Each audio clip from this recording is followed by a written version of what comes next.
Hey everyone, this is Adam Ellenboss from Nightlight Astrology. Today we are going to talk about Jupiter turning retrograde in the sign of Cancer. This is maybe one of the most important turning points of the year for the planet Jupiter.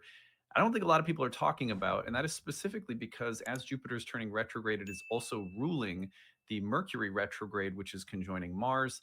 That was happening yesterday into today, which we covered on we did some live horoscopes on, and we've been talking about to start this week. Now we're going to turn our attention to Jupiter's retrograde and what that might mean as a major turning point within the year, as well as connected to this Mercury retrograde cycle. I'm going to give you a list of things to watch for.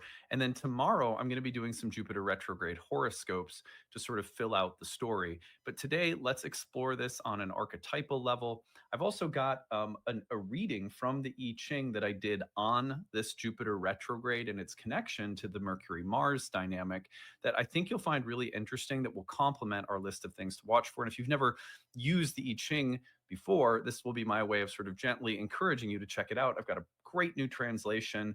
It's not, I don't get any, I'm not promoting this for any reason other than I love the book, but I'm going to tell you about a book that I've been looking at recently for the I Ching as well. It's easily my favorite new book I've ever read on the I Ching. More on that later. Anyway, before we get into it today, remember to like and subscribe. Clicking the subscribe button helps us grow immensely. We're trying to get to 100,000 subscribers on this channel by next summer.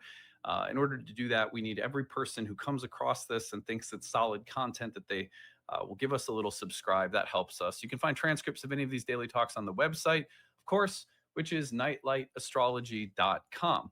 The big news is that this is our final week for enrollment in the Ancient Astrology for the Modern Mystic course. Before it starts, I mean, you can always join us late, but we do start this weekend. So click on the first year course, go down to learn everything you need to know about the program. There's also an informational video tagged on to the end of today's content. We meet over the course of a year. We get into the roots of ancient Hellenistic astrology.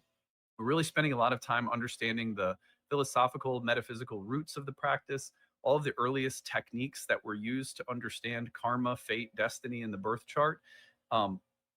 Everything in our programs also comes with a very modern archetypal sensibility. So I've been deeply influenced by archetypal psychology and astrology. That's always a part of everything we do at Nightlight. But this course in ancient astrology will also give you a really strong base in like the karmic analytics of traditional astrology, which can really help you grow as an astrologer, whether it's something you do for yourself or you practice professionally. At the bottom of the page, you'll find the enrollment options. What I want to encourage you to do is check out the need-based tuition option. If you missed the early bird sale, for example, and now it looks like you can't afford the course, we don't want people to be priced out of studying with us. So we have that flexible option that allows you to pick within a sliding scale. Please take advantage of that if for whatever reason you're needing a little bit of help to make the program happen. So glad to have that available for people for going on 16 years now. I've been saying each day why I think the program is worth it. For those of you who want to practice professionally, going through our programs and taking our certification tests at the end qualifies you to be a part of our lineage. Basically, when we certify people, because there's no major certifying organization in astrology, there are just various organizations that schools can choose to align themselves with or not, because it's not like certifications aren't like regulated in that sense. What we want people to do when they come through our programs, if they desire to practice professionally, is study with us, take the exams that we provide at the end of each year, and then consider yourself a part of a lineage. You've been certified within our unique lineage of astrology.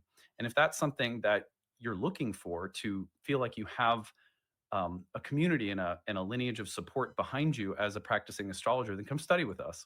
That's what we're here for. All right. Well, on that note, let's turn our attention to the real-time clock and let's take a look at I'm going to go backward just a touch. And here we are today. Jupiter has just turned retrograde. So let's take a look at this. You can see here yesterday, Jupiter stationing in the sign of Cancer. We were doing live horoscopes yesterday. If you missed those, you can go back onto the live tab and check out the live stream I did doing Mercury Mars retrograde horoscopes. There's a big conjunction between Mercury and Mars that we started off this week exploring. Then we did some horoscopes yesterday in the live stream, a good Q&A session. And what I want to explore now is the fact that, and I mentioned this Monday, but these two planets in the sign and bound of Jupiter, while Jupiter is in its exaltation and bound, but turning retrograde. You see that little S above Jupiter that indicates Jupiter's stationing. And then today, Jupiter is now retrograde. What does it mean that Jupiter is retrograde alone and on its own? As well as what does it mean that Jupiter is retrograde while hosting this very powerful Mercury Mars dynamic in the sign of Sagittarius? That's what I want to look at today. I'm going to give you a list of 5 things to watch for alongside of this list of 5 things to watch for was influenced by my morning meditation with the I Ching, which I often do and sometimes over the years have included for you guys.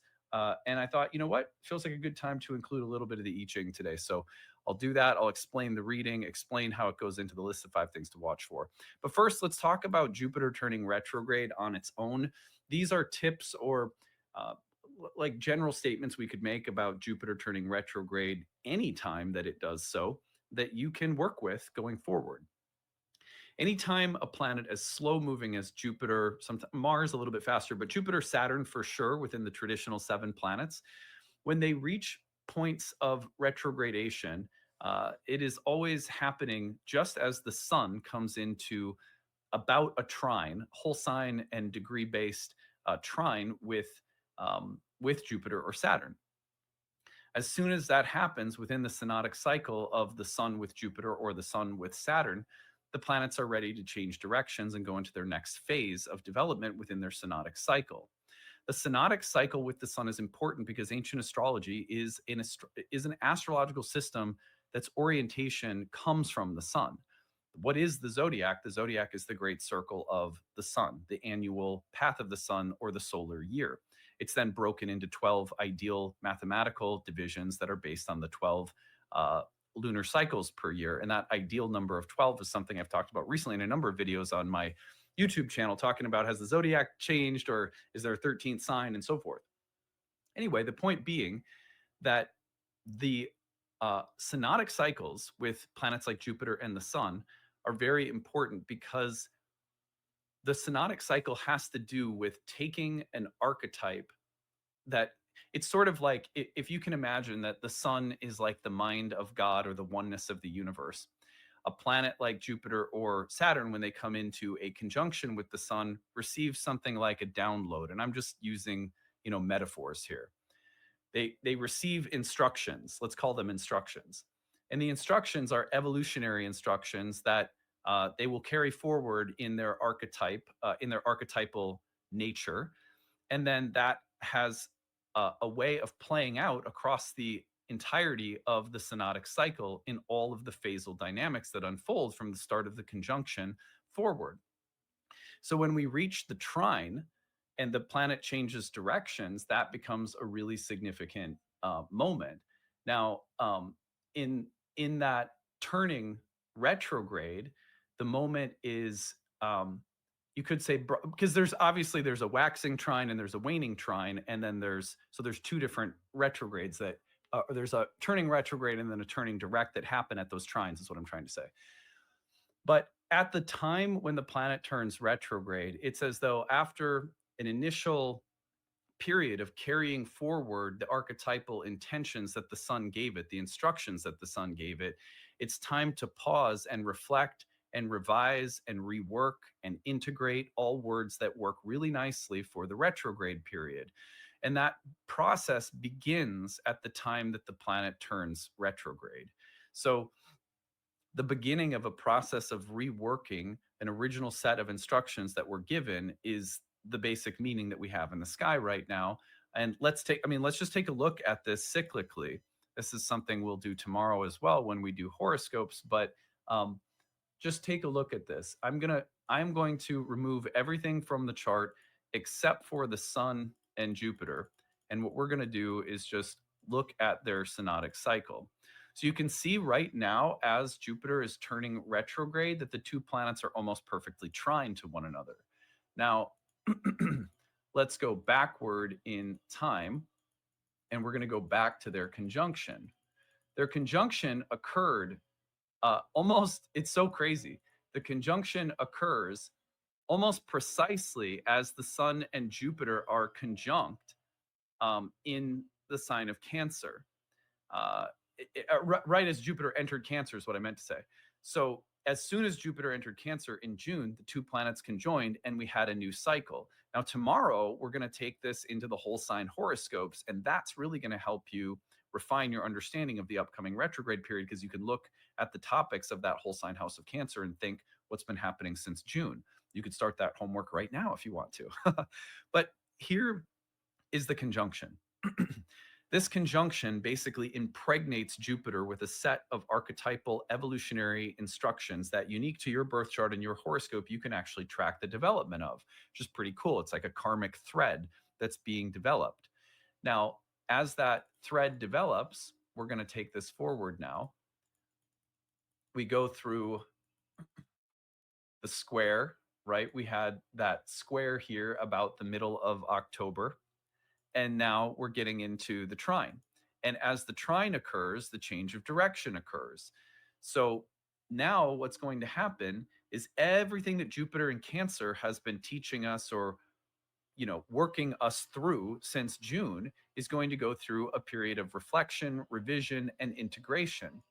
That process will unfold for quite some time, and it will reach a very important inflection point, a place of culmination and harvesting and completion about early January, when the sun opposes Jupiter. That's sort of like the full moon of the cycle.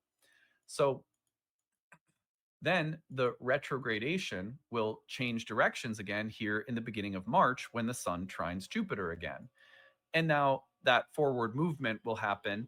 And basically, what we get all the way up until the next conjunction of the two planets is the final stages of Jupiter's lessons for us. Jupiter's evolutionary work and karmic thread will pull all the way through until the next conjunction. And if we take that forward, that brings the next conjunction, what do you know, into early Leo. So we're going to see that the same exact thing happens when Jupiter enters Leo next summer. By late July, we have the start of a new synodic cycle in the sign of Leo, and the next whole sign house of your birth chart will become the place in which Jupiter's work is unfolding in your life. So it always follows a pattern like that, and if you study the patterns, you can learn a lot. And these moments, these retrogradation moments, and especially the stationing, when the planet stations to turn retrograde, that becomes a really important moment where you can feel the plot line turning, or you can feel a forward movement reflecting back inward, or even just almost like level 2. You're like, okay, that was like level 100, in college. I was a freshman class. Now we're going into sophomore and junior classes, right? That the work deepens. And the reason that this is probably a turning point that nobody saw coming is because of how closely related this Jupiter retrogradation period is to it rules. Jupiter turning retrograde right now rules the Mercury Mars conjunction, with Mercury turning retrograde in Sagittarius. That makes this a turning point that's going to take that work of Jupiter in Cancer 2-3 layers or levels deeper in a way that's a lot more shocking and sudden and surprising and fast and dramatic than you would expect from a Jupiter retrograde. That's because Mercury Mars conjoining turning retrograde is a very dynamic spark plug like moment that this Jupiter retrograde is hosting. So again, tomorrow we're going to do horoscopes, but what I want to give you today is now a list of 5 things to watch for, with our starting point being that Jupiter retrogrades are always significant. The work is going deeper. It's time to revise, reflect, integrate, take that work of Jupiter in Cancer to a much deeper space in our psyches. But now we're doing so alongside of this very dynamic sudden shift or change from Mercury and Mars and Mercury's retrograde. So we're going to start with this. I did an I Ching reading, and what I do when I cast the I Ching, if you've never used it before, it's like the oldest of the Chinese classics. It's effectively like reading the I Ching is effectively like a form of bibliomancy, because this is like an ancient philosophical text that as time goes on starts being used in an oracular divinatory manner, which is really cool. Anyway, the book that I'm drawing from, by the way, that I've been raving about is Benabel Wen's The I Ching, the Oracle. someone recommended to me a while ago, and I finally got on Audible, and then I got the paper version because I loved listening to it so much on Audible. Anyway, it's a fantastic read, and she explores some of the matriarchal and shamanic roots of casting the I Ching, which I really appreciated, especially the shamanic origins of the I Ching that she explores in this book, which were just mind blowing. As someone who's been working with the I Ching in my life, uh, getting closer to 20 years now, as a more personal oracle, it's not, you've seen me included in my channel over the years, but it's something that's really been more for me than anything else. Anyway, great text. The reading that I did, the way that I started off is I just asked the I Ching, Jupiter's turning retrograde in Cancer and is ruling this Mercury Mars dynamic. What might that mean on an archetypal level that I could share with everyone in the audience that would be meaningful and relevant? Please, illuminate. And then I went through the process of casting the I Ching. And often what happens is you get one hexagram back, and the hexagram has a series of teachings associated with it, and a number of lines associated with it become the focus of the reading, and then a second hexagram. So in my 5 things to watch for, I have followed the I Ching in the list today, uh, based off from this reading. So I hope that makes sense. Let's get into it. So the first thing to watch for is the idea that you're waiting for rain, but there is no rain coming. The clouds are slowly accumulating. Small accumulation is one of the names of this hexagram, or cultivate gently, or gentle restraint, all of which point to small things gradually accumulating and becoming bigger things. And so there's a variety of ways you can read this hexagram relative to the Jupiter retrograde, its rulership over Mars Mercury right now. Let's get into it. I'm going to read you the text. Hexagram 9, the oracle, success in minor undertakings, ominous to endeavor in major undertakings. Passivity has taming power. A storm is brewing, and it is uncertain whether the clouds bring a rain that will nourish the fields or a rain that floods the rivers. It is a period to wait and see. Secrets, confusion, clouded judgment. The only way through is to be a subtle and unseen influence. Change conditions gently. The subtext reads, winds impel the heavens above, livestock in the sack, small gains, auspicious to proceed. The sage cultivates refinement, dense clouds with no rain. I set upon the western threshold, passing beyond the horizon.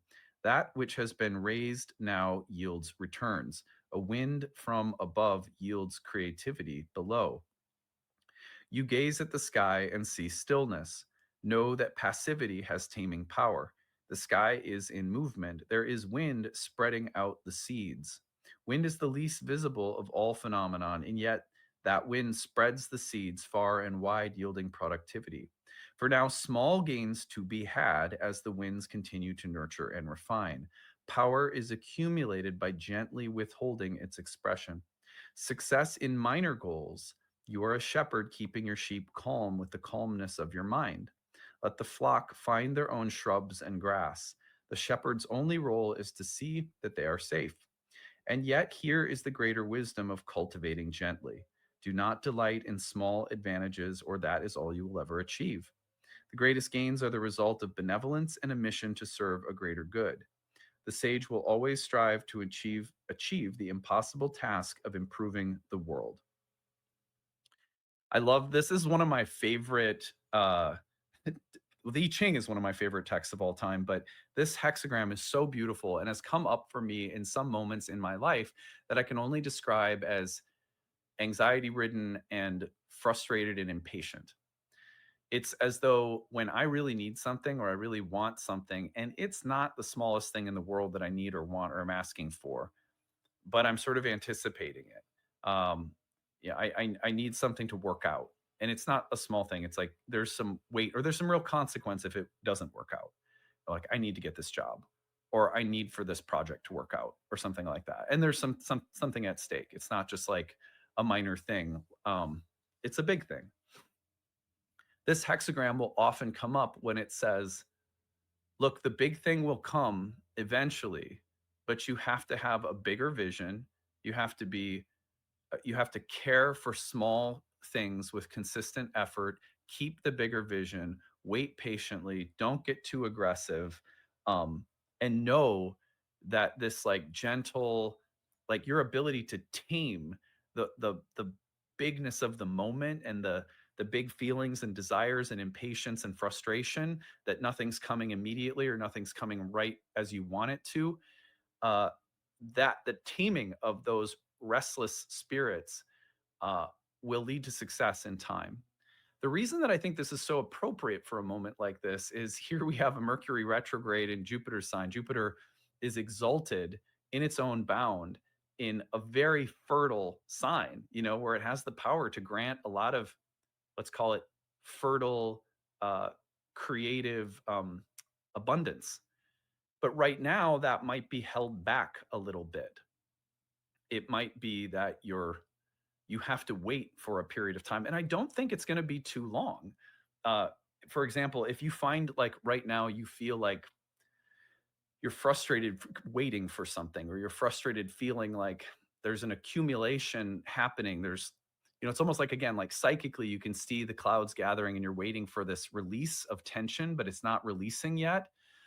That this is an omen, this Jupiter retrograde alongside of the Mercury Mars retrograde, that it's coming, but it's very important right now. You're maybe even being tested a little bit to be patient and gentle and gently restrain the desires and the frustration. And then what happens? We're on the precipice as this trine happens between the sun and Jupiter of another grand water trine.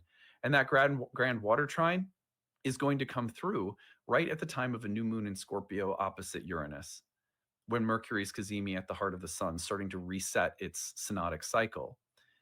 So it's almost like this hexagram is coming up to tell us right now, it could feel like you're being stalled out or delayed or blocked, or something that you're waiting to see released, or something you're waiting to see express. You're feeling frustrated by it, but be so gentle, be so patient, because it's going to release shortly and soon, but you're being tested. And I have found with this hexagram in particular, that's almost exactly what it feels like. It ends up feeling like it's going to be okay. Those clouds will gather and eventually burst. And then that fertile power, that abundance, that feeling of flow will return. But it's not going to happen right now. That's very common when a planet like Jupiter, exalted in Cancer, is going to stop moving for a little bit. And it's ruling a Mercury retrograde that's barely moving in a conjunction with Mars. It could feel very frustrating. Can you feel that, right? Talking about energies lately, can you feel that energy? So, uh, the advice, um, here it is again: success in minor goals, cultivate gently. Yeah. So, I mean, it doesn't mean be content with smallness, be content with like, this is a hexagram that says, no, you can have a big vision. But if you're going to have a big vision, you have to have big patience. You have to be content in gently developing small things over a long period of time and trusting that the rain will come when it comes. Isn't that interesting advice for this as it's coming just prior to another grand water trine? All right. Well, number two, gentle restraint, small accumulation. The other thing that um, I have noticed is that when you're trying to grow or cultivate something, it, there there are good signs that come that you can mistake for bad signs. So this hexagram to me is one that has come up many times when I've been at stages in my career where I'm trying to grow something, and it feels like the concept, the idea, the offering, whatever it is seeing like a little bit of success, but I thought it would see more. You know, I thought it would do better than it's doing. This hexagram, again, with the idea of gentle restraint and small accumulation, says actually what comes before a big rainfall are drops, little drops. And sometimes when, if you use that visual metaphor, you're trying to build something, you're trying to cultivate something, you want to see something flow along, and all you're seeing are little drops when you really need a deluge or you're waiting for one. The initial interpretation of the little drops can be, oh, it's ineffective. Oh, it's not working. Oh, I'm not getting what I thought I would. Oh, it's not enough. But actually, those are the first signs of a big downfall that's going to come of rain.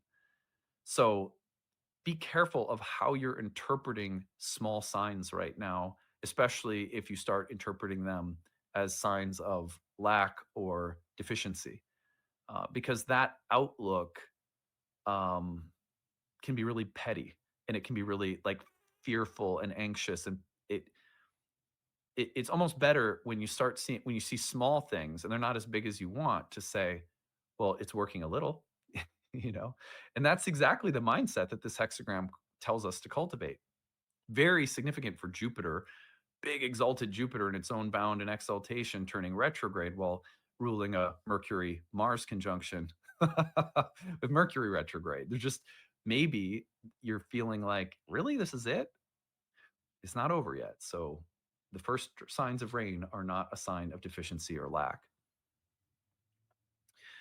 Um, the other one is the hexagram moves us visually to from a place of no rain and just a few little drops to like, oh, all of a sudden now what's gathering is a big deluge. So this can work in a few different directions. One is that this Jupiter retrograde, especially because it's coming right before a grand water trine and it rules the Mercury retrograde, can actually give us some indications of a big flood that's coming, a big release. Now, in the most generative sense, I like an exalted Jupiter to be giving some nice things, to be giving some fertile, creative, supportive things, so to give abundance, which is the nature of Jupiter. However, it is important to note that grand water trines and even a big exalted Jupiter in Cancer can create through flooding. And so, where there is rain on the horizon, that could mean be patient. The big release, the big delivery, the big harvesting is coming. You've got to be patient, gently cultivate. But the other thing it can point us to is like a warning. You must establish some boundaries or some structures. I'm going to talk more about that in a minute, because a flood is coming. And where there's rain, where there's drops, there's going to be coming more. And so foresight becomes really important. Jupiter is a god that's associated with wisdom and understanding, and the foresight of visionaries and prophets is Jupiterian. This is a moment where you can foresee a disaster coming, or you can foresee the particular places where the energy, the psychic mass is just going to dump. And if you can see that coming, you can prepare your heart for it, you can prepare your mind for it, you can prepare the environment for it, and you can be wise. You can act wisely, seeing the signs of the change in front of you.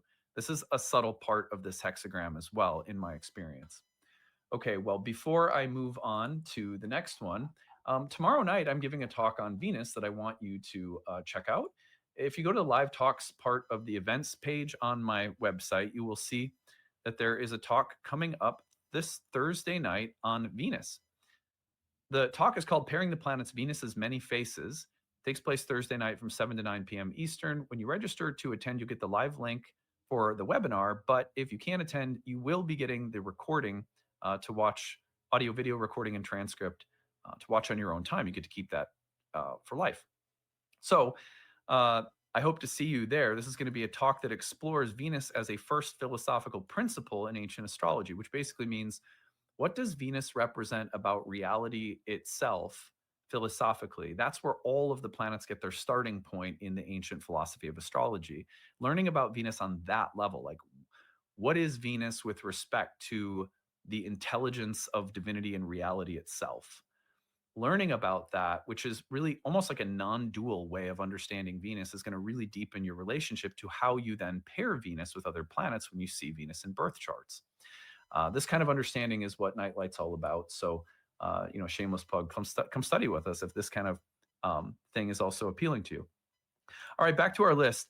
Number 4 on the list for this Jupiter retrograde is a long period of delay preparing to release. If you have been building, developing, and cultivating something, paradoxically, even though we've been talking about this as a period where you've been held back and you may be tested before something releases, this hexagram is also one that has a long-standing history of being associated with something that will yield great, tremendous benefits, like a big deluge from the sky, if there's a history behind it of slow, accumulated efforts over time.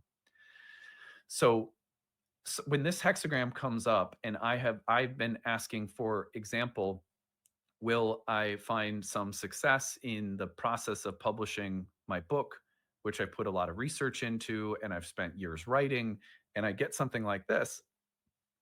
In my experience, that reading is very auspicious, because that ninth hexagram will come up as a way of saying, yeah, all these slow, gentle accumulations of work. It's like you've been out working the fields, preparing them, and the clouds are starting to come in and it's going to rain. So, if anything right now in your life has a history of slow, gentle, gradual, long term committed development, you may find that this Jupiter retrograde, this Mercury retrograde, the next weeks with the grand water trine will bring the rain to start giving you the results of a long term process you've gently cultivated. Beautiful, right? Pretty cool. So you can read it in different ways. It's funny that some people will experience that, while other people maybe more at the outset of a process that's going to require long, gentle development and effort, right?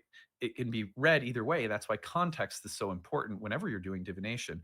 Finally, anytime Jupiter turns retrograde, and in this case, connected to a couple planets in Sagittarius, Mercury and Mars turning retrograde, Mercury in particular, the reworking of beliefs, ideals, understanding, ethics, philosophy, vision, all might be important right now. A turning point with respect to how you think, perceive, what your faith or beliefs look like would be quite natural for the pairing of the Mercury retrograde ruled by the Jupiter retrograde. It's interesting because that reading, although that was the changing line to focus on, the second hexagram was hexagram 60, which I won't read, but is called limitations. One of the conventional translations of the hexagram is limitation or limitations. And it talks about the appropriate way to cultivate boundaries and limits and discipline. For example, it's important, probably, if you want to grow spiritually, that you have some regular tending of your inner life. Is that therapy? Is it art? Is it meditation or prayer? Astrology certainly contributes to the development of our inner life, to reflect, who am I? Why am I here? What am I meant to learn in this season of life? If you don't cultivate some regularity, some consistency, some devotion, some discipline with that inner life, you're not going to see the results. And so, for hexagram 9 to be paired with 60 is interesting, because it also suggests that a field that's not ready for a deluge because of small accumulated efforts might be not ready for such things because discipline has been lacking. Boundaries, structure, discipline, commitment has been lacking.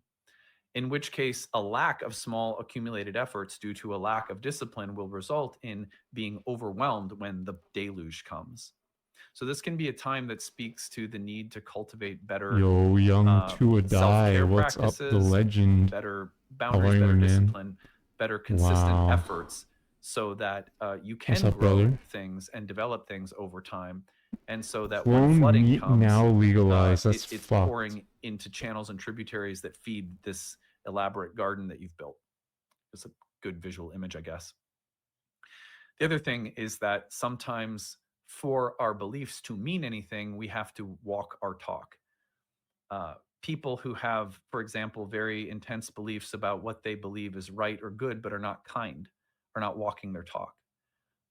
If you have if you're on a high horse morally, with some really nice visions of what is good, right, true, just, but you're not a kind person, at least in my view, that's an example that many of us struggle with when it comes to walking our talk. We might have the right principles or ideas about what's just or right, but can we just be a decent person?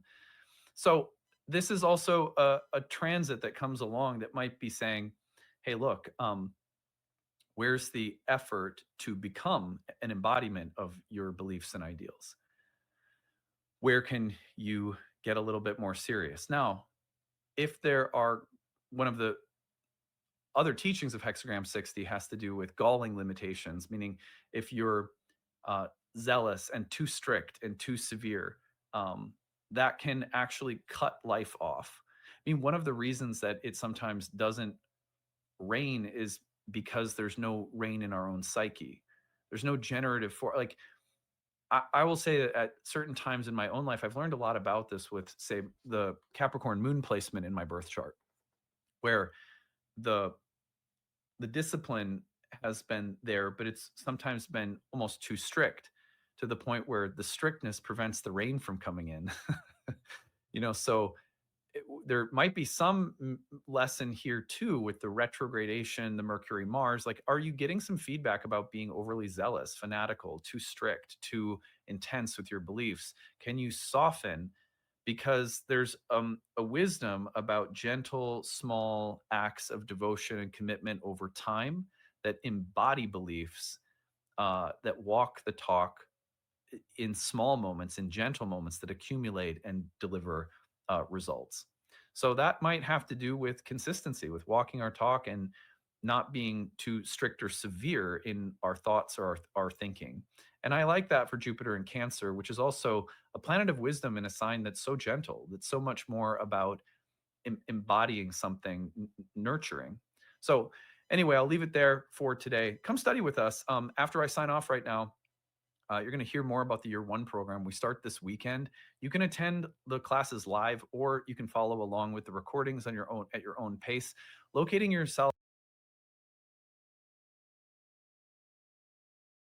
有大揾大，唯有 UA 全港最大。申請批核 WhatsApp UA 隨時借得，助你一臂，鬆一口氣。Yes！Hey everyone, this is Adam Ellen Boss from Nightlight Astrology. Today we are going to do horoscopes for Jupiter turning retrograde in the sign of Cancer. I'm going to be taking Jupiter through all 12 whole sign houses. So you can listen to this for your sun or rising sign and get a feel for where Jupiter is turning direct within your birth chart, what house topics are going to be activated, and we're going to review the timeline of Jupiter in Cancer from Jupiter's ingress in June up until now, which is Jupiter's first retrograde in the sign of Cancer. Sort of review that timeline, give you some overall ideas about how to think about the retrograde period and map out how long Jupiter will be retrograde. And then I'll focus on the house topics through horoscopes. That's our agenda for today. I think it's a really good time to be doing this as the grand water trines are also coming through. Jupiter is one of the leading planets in those grand water trines. And so the wisdom Jupiter is starting to impart to us now during its retrograde is really at the forefront of these grand water trines. So anyway, before we get into it, remember to like and subscribe. Turn on the notification bell for updates, share your comments and reflections as we go. Hype us. Transcripts of any of these daily talks can be found on the website, which is nightlightastrology.com. When you are over there, our main promotion for the day is our year one program starts this weekend. You have just a few more days left to join us. Of course, if you come in late, that's always fine. But if you want to join us for our start this weekend, go to the first year course page, click there. You'll find everything you need to know about the program. It's just about a year long. We have 30 classes on the year. Everything is recorded, so you can go along at your own pace or attend the classes live through the webinars. At the end of today, there's a video telling you everything you need to know about what the course includes, how it's structured, what you're going to learn. Everything like that is there. And then at the bottom, you're going to find the enrollment options. And I want to be sure that you are aware of need-based tuition. So if you're someone who really wants to take the course, but you need to work within a limited financial, limited income, fixed income, you're in between jobs, unemployed, exchange rate is high, whatever the case might be, we just want people in our programs who really want to study. And we don't want people to hurt themselves financially to make that happen. But if there's a sincere desire to study, please use that. Pick within a sliding scale. Come join us, and we'd really love to have you there. We've been offering accessible pricing points in our programs for 16 years, and that's something that we're really, really proud of. Every day I've been saying one thing about what I think makes this school worth studying. And I'm going to talk about this right here, Dharma. When it comes to understanding ourselves, ancient Indian astrologers, who there's some real parallels in the ancient roots of Hellenistic astrology and Indian astrology. So this is something we look at a little bit in our programs. Uh, to understand the truth of your own nature, you have to also study the truth of the nature of reality. And the study of astrology was one of many different branches of mysticism and spiritual science, so to speak, that would, by the very nature of studying truth in the more cosmic sense, lead to understanding your own truth. I deeply believe that that is what makes astrology so unique, is that when you study it, you get in touch with who you are, not just by understanding your birth chart, but by understanding more about the sacred, about this numinous mystical cosmos that we live in. So, on that note, I hope you'll come study with us. Check out the informational video at the end of today's talk for more. Okay, on that note, let's turn our attention to the real time clock, and here we go. So, I'm going to move this forward just a little bit, but first I want to show you it was around Tuesday of this week, and we've been talking about this Jupiter retrograde in connection with the Mercury retrograde this week. But Jupiter stationed around Tuesday, turned retrograde by Wednesday. So today we're really sort of in day one, within about 24, 48 hours of Jupiter turning retrograde. So it's a really good time to be focusing on the meaning of this retrograde in our birth charts. First, what I want to do is map out the synodic cycle. I talked a little bit about the synodic cycle earlier this week, but I want to reiterate some of what I've already said in case you're just joining us, and to also have it in one place as we're reflecting on this. And then we're going to reflect on the retrograde phase within the synodic cycle in particular. So let's go back in time, first of all, to the entrance of Jupiter into Cancer, which took place in June. So we can see this is early June, June 5th, and or I'm sorry, June 9th, that Jupiter enters Cancer.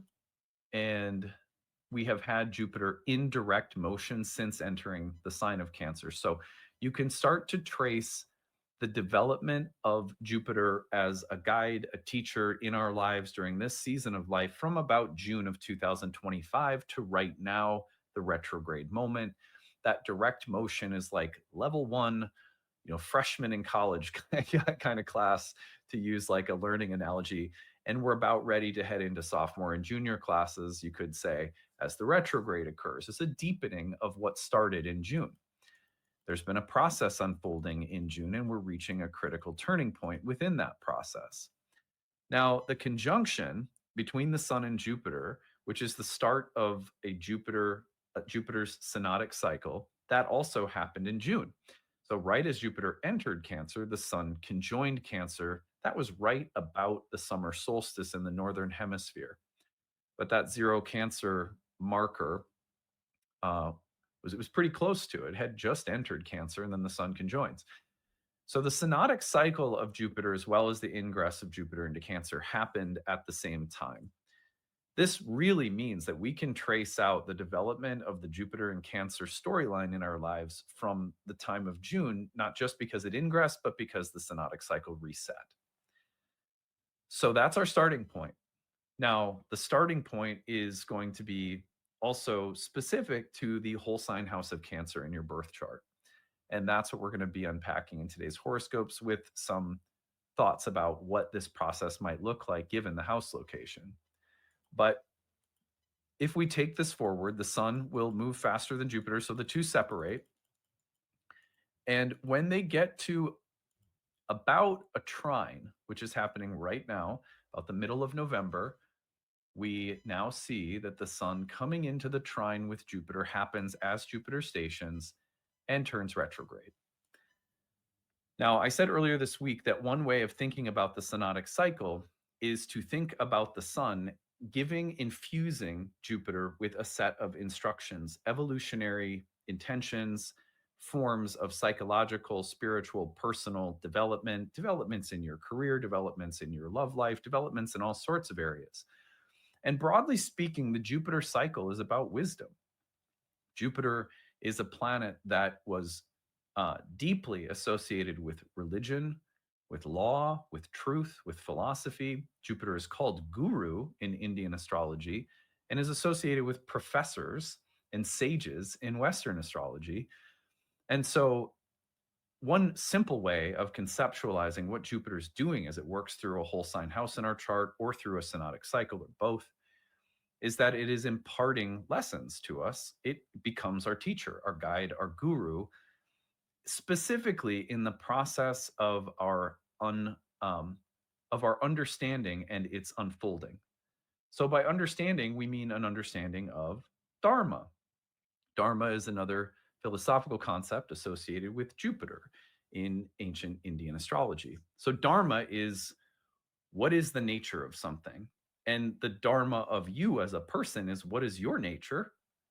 And getting in touch with that is a huge part of our spiritual path in life. 呢個係我老公，同大家一樣最中意返工。老婆，我返工啦。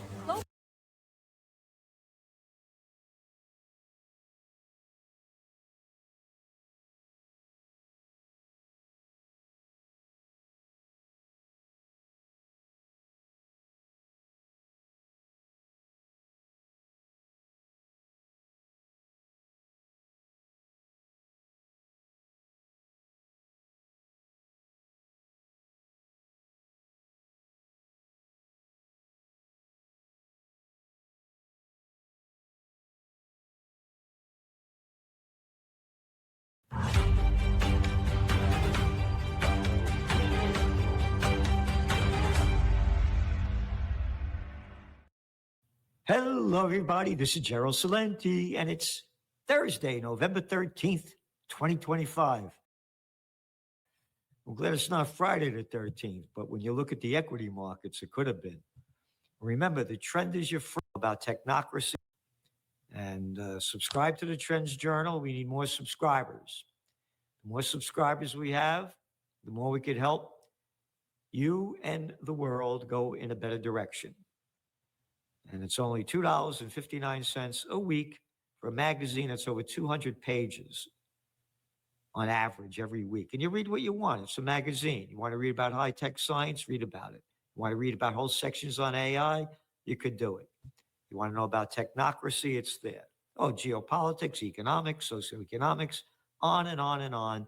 And guest articles. We're giving you everything that we can. So we're supporting you, so you support us. Go to trendsjournal.com, trendsjournal.com, if you want to read history before it happens. Oh, history before it happens? Hey, how about the dot-com bust? We only call that on January 28th of this year. Oh, and the cover of your magazine? Oh, that was February 5th. Dot-com bust 2.0. Ready or not, here it comes. And here it is. Stocks retreated on Thursday as technology stocks kept falling under pressure of being overvalued by the white shoe boys. And they're hoping for more cheap money so they could keep the scams going. You got it? Hey, but the Fed said, hey, maybe we're not going to lower it this time in December. So the Dow down 800 points. S&P down 1.8%. And the NASDAQ, the Magnificent Seven, fucking bullshit. Magnificent up your ass. How about that? Magnificent Seven. A fucking bullshit crap. The geeks right in front of your eyes. Again, they got it wrong in the King James Bible when they said the meek shall inherit the earth. The geeks have inherited the earth. Look at these little fucking clowns. Look at these little pieces of shit that give back nothing to society, but steal all your true life and true being. Oh, don't believe me? Listen to the fucking shit music. Everything is fucked up. AI, we own you. Anyway, they're taking a hit now, as we had forecast. Let's see. Investors continue. This is the language from CNBC. Investors, gamblers, continue to sell shares of technology companies, especially those in the artificial intelligence trade, amid worries about their valuations. No shit. No shit. Not one fucking newspaper, not one media, and our press we send out to several hundred around the world would cover what we said. Not one. Not one, because we're not prostitutes. We're not media whores that get paid to put out by their corporate pimps and government whoremasters. As a matter of fact, there was an article in The Guardian. Ultra-rich media owners are tightening their grip on democracy. It's time to wrest our power back. The richest man on earth owns X. The family of the second richest owns Paramount, which owns CBS, and could soon own Warner Brothers, which owns CNN. The third richest owns Facebook, Instagram, and WhatsApp. How about what's up your ass? The fourth richest man owns the Washington Post and Amazon MGM Studios. Another billionaire owns Fox News, the Wall Street Journal, and the New York Post.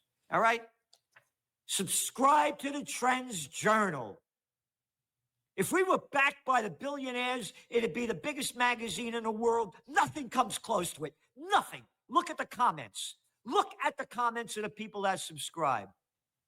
So don't spend $2.59 a week to subscribe to the Trends Journal. Read this bullshit. Go to ABC, CBS, NPR, FUCK, all right? The facts are all there, and they're facking us, and not the way I like to be fact. Anyway, what else? Markets were last pricing a roughly 52% chance that the Fed would lower interest rates in December. That's a sharp drop from 62, almost 63% last week. Brent crude selling below $63 a barrel. It's showing you how shitty the fucking world is. Way more supply than demand. Bitcoin, whoop, keeps going down, man. 98,475 bucks, still high, down 3,000 per coin today. Again, there's a lot of speculation now that it may go high, lower. But again, as we see it, when it goes too low, the Trump family do everything to prop it back up. Again, it's a guess. But gold, as we go on air, it's down 20 bucks on expectations, again, that the Fed won't lower interest rates. But as the markets go down with the numbers that I told you, a $20 drop in gold is nothing. It's nothing. And when the markets crash, gold prices are going to skyrocket like we've never seen in this world, like we've never seen in modern history. So what do we got? It was as high as 2,245 bucks today. I remember the high was 4,379 bucks. So it's getting back up there. But let's see, as we go on the air now, it hit a low of 4,169. That's where it is now. It was down to 4,145. So it's still strong, not going down like equities. And when equities go down, again, gold prices are going to skyrocket. And from the Wall Street Journal, economic confidence declines in Germany. Yeah, no shit. They're going to spend $1 trillion to build up the economy that's going down. This is the third largest economy in the world. You got it? The largest in Europe, in a recession for 2 years, and basically heading for the third-year recession. No, it's going to go up 0.2%. Fuck off. It's 3 years of recession.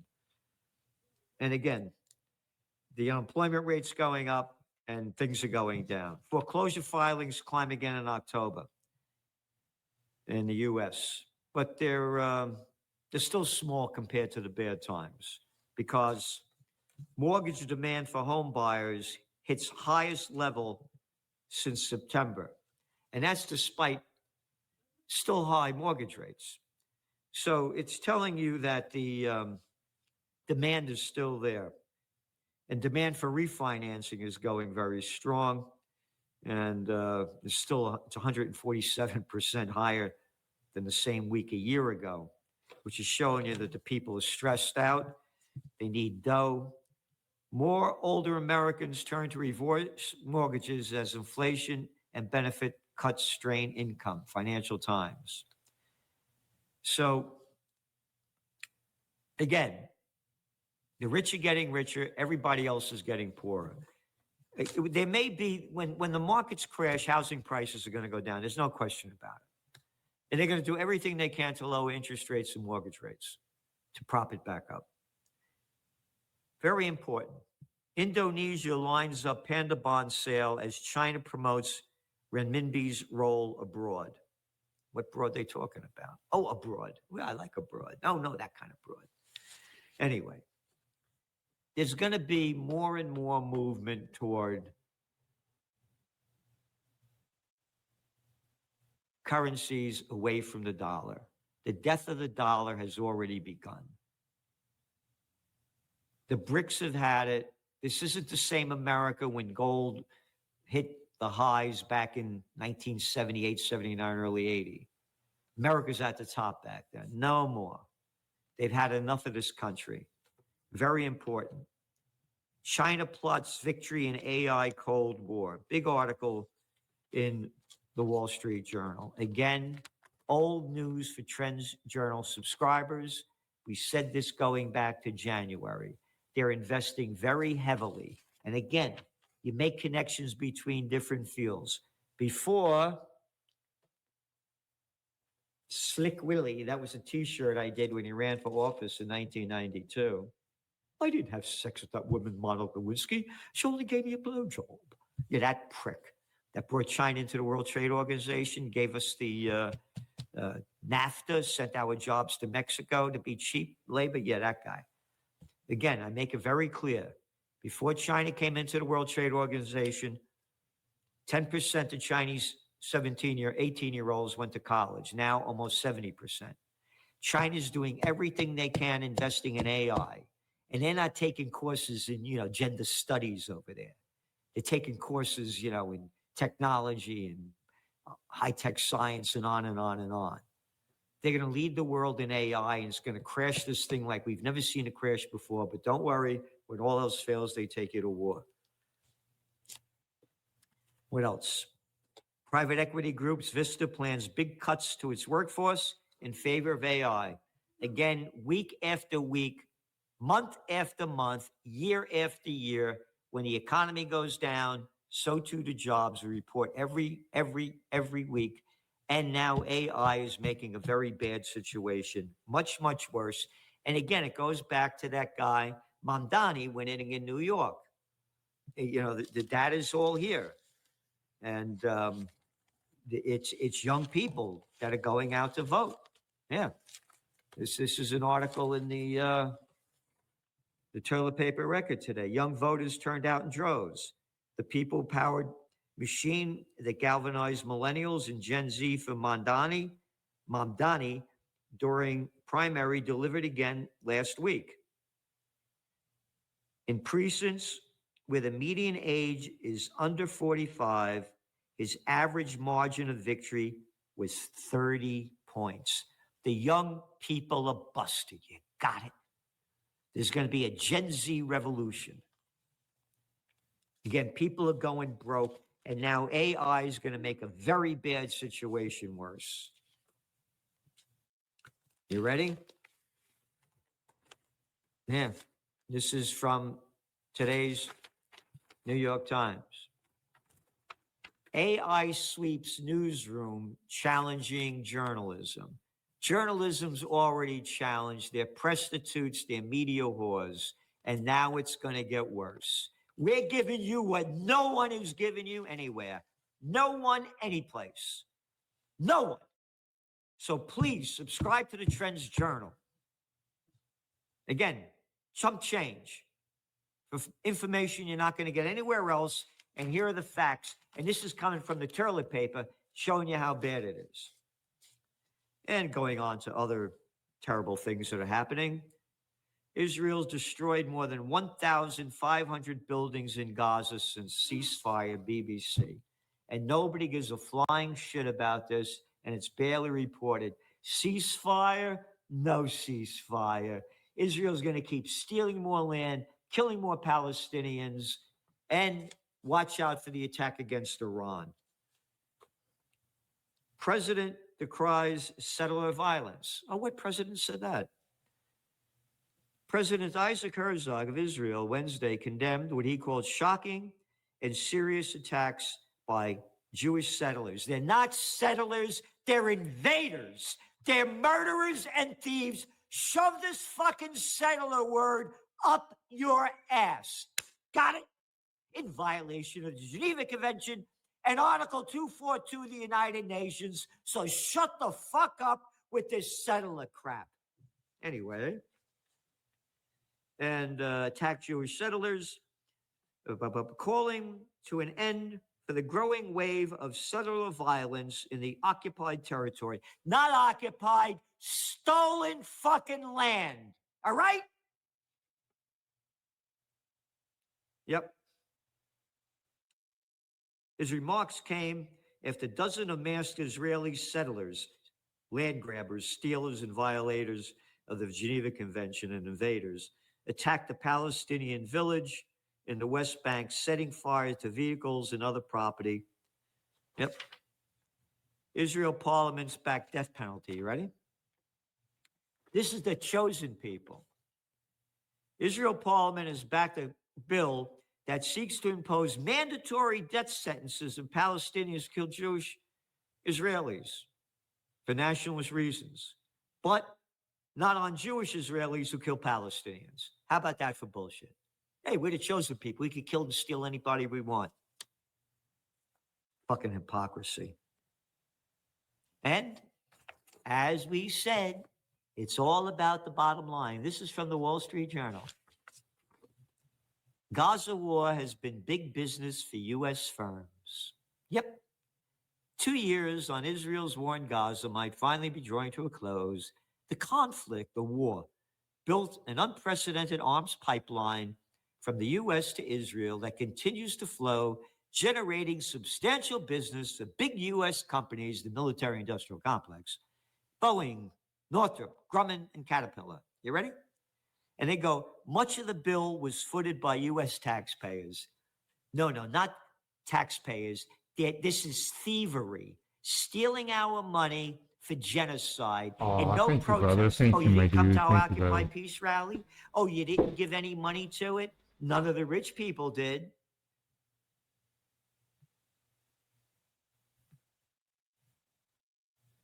This is disgusting. Stealing our money to go kill people and make the military-industrial complex richer. Well, Mr. Salenti, we listen to more of you, but you become too angry. We don't like your language. We're gutless little fucks who swallow their shit and hate men that are warriors for the Prince of Peace. Yep. And Israel normally gets $3.3 billion in foreign military finance each year that they steal from our money. A number that has doubled the last year to $6.8 billion. And it goes on. Washington approved $32 billion in armaments to Israel. $32 billion bucks to kill and slaughter and bomb the place into ruin. Where's the fucking outrage? Iran calls for UN actions. In a formal letter to the UN Security Council, Iran's foreign ministers condemned the United States for its role in supporting Israel military aggression against Iran in June, following statements by President Trump acknowledging U.S. oversights of the attacks. Again, we read the Israeli news, we read the Iranian news, we read the Arab news, we read the European news, we read the American news. We get all the facts. People have no idea what I'm just reading to you.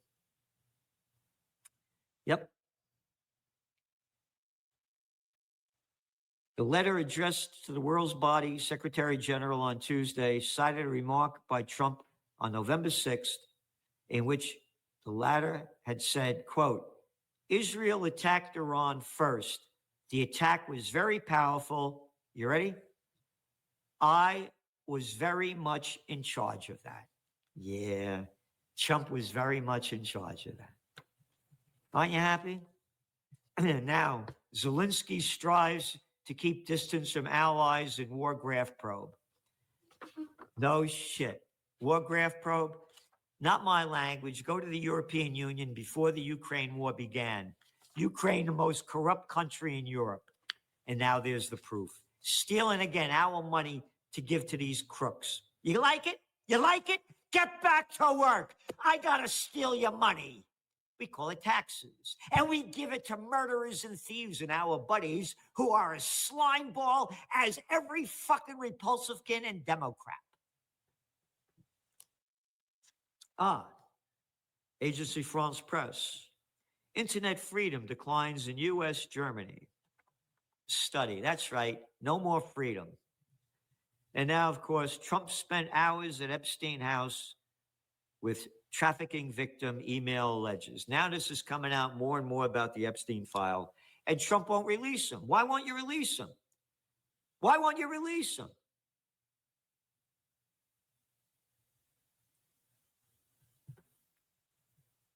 This is disgusting. And again, I think they killed Epstein. I don't think he killed himself. Oh, the cameras went out. Yeah, bullshit. There's a lot of people involved in Slick Willie Clinton, Gates, a whole bunch of them that apparently were pals with Epstein. And this is a Trends Journal Technology. You ready? Why Aaron Paul has given up his smartphone. The actor believes the obsession with phones is doing a lot of harm. Not having one around most of the time makes him happier and healthier. No fucking shit. How many fucking times have I been saying, I don't carry a cell phone, I got an old flip phone, and my staff will tell you, maybe in the year, I made 6 calls. All right? I read the facts about this. I did work for the cellular telecommunications industry going back to the 90s, and had boxes in the trunks of cars with aerials in the back, the little antenna.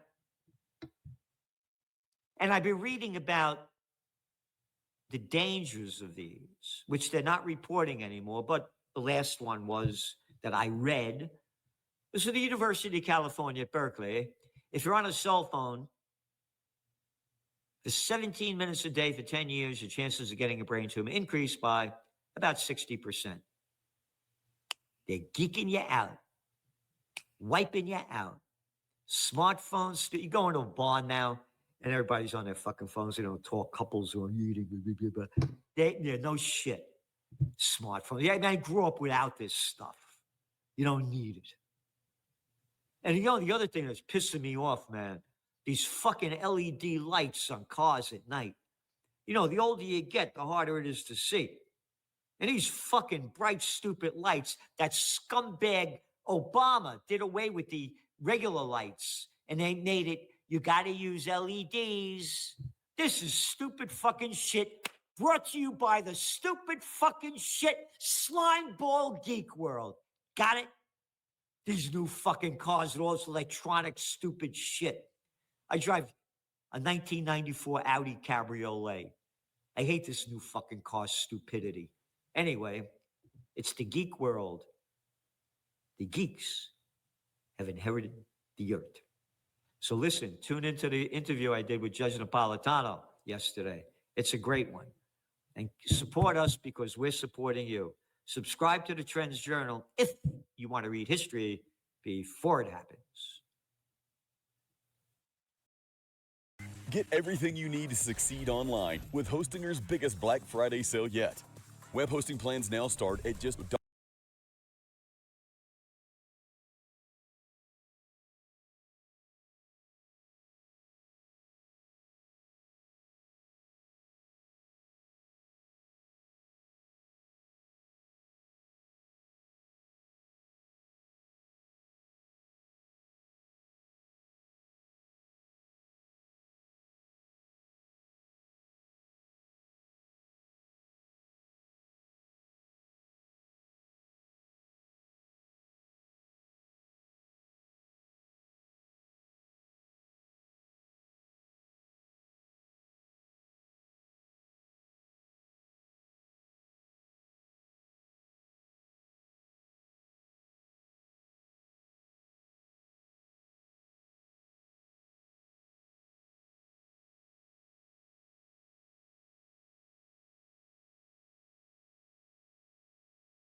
All right, you guys, happy Thursday. Now, somebody sent me this throwback clip from Charlie and I back when I had a show on PragerU. We were discussing the kind of allies that you need when bullets are flying at you. Take a listen. You know, when you're in a foxhole, you want someone who is not going to tell you that there's no bullets being fired. You want just to say where the bullets are coming from. Right, yeah, that's right? Exactly you right, know? yeah. You don't want someone in the foxhole with you being like, well, want to get a hot dog, right, like maybe a burger, a smoothie. You want to say, no, there's a machine gun nest over there. There's mortar shells coming from there. Right. Well, here's what we're going to do Here's to be able to do that. Here's the plan of action to get out of this. Exactly. Right. And that's the type of friend that you want. And you definitely don't want one that's going to run for the hills behind you. Yeah, and we've you're had alone. those. We've had those. Yes. We definitely know who our allies are. I am resisting making a comment about Mikey McCoy. But ladies and gentlemen, we are definitively in the foxhole right now. And we are learning who Charlie Kirk's real allies are and who his real allies were. So welcome back to Candace.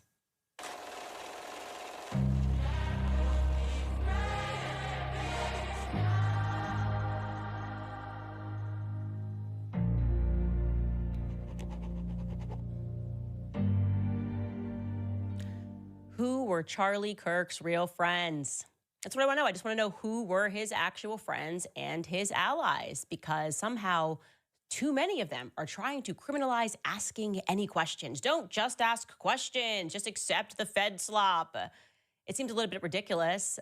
We should start, by the way, with Frank Turek. Frank Turek, as a reminder, he is the pastor friend who was next to Charlie. Actually, when he was assassinated, you remember, he was wearing the white hat. He ducks down. He is one of the people that helped to get Charlie to the vehicle. He was at the hospital. Well, I just learned that Frank Turek was reacting to me. He went on CBN News recently, and here is what he had to say. I have not followed Candace Owens closely.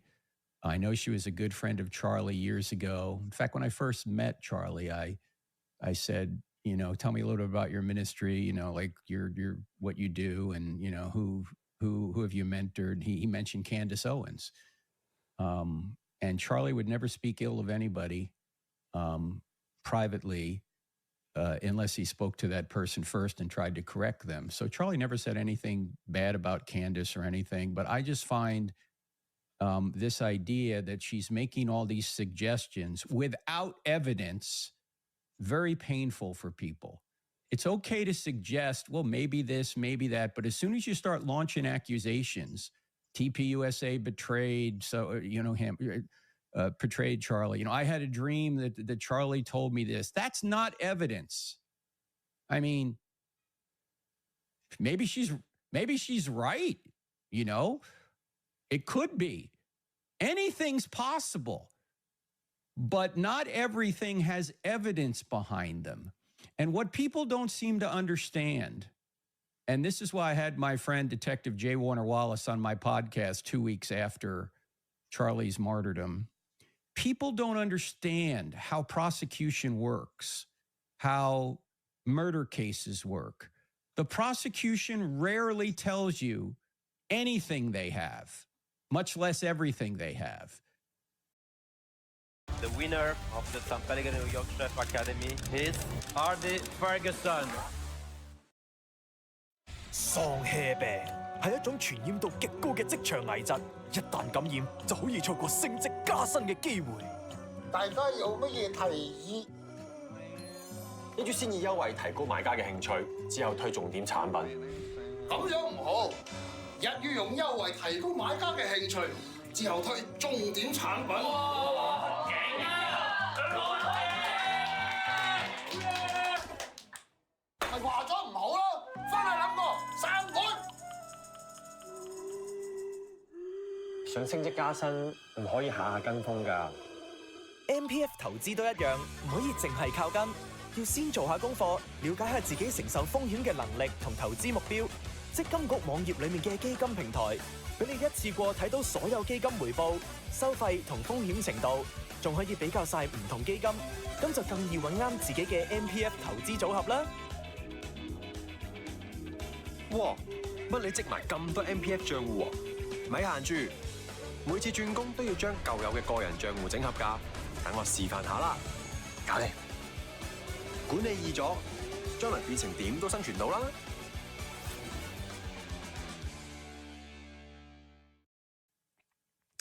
Okay, so a couple of things I want to say here. First and foremost, I am loving this repeat talking point of people who claim that they didn't watch all of the episodes. They don't have time to watch the episodes. They don't have time to go through the facts. And yet all of them, for some reason, know that I said that I had a dream that Charlie was betrayed, right?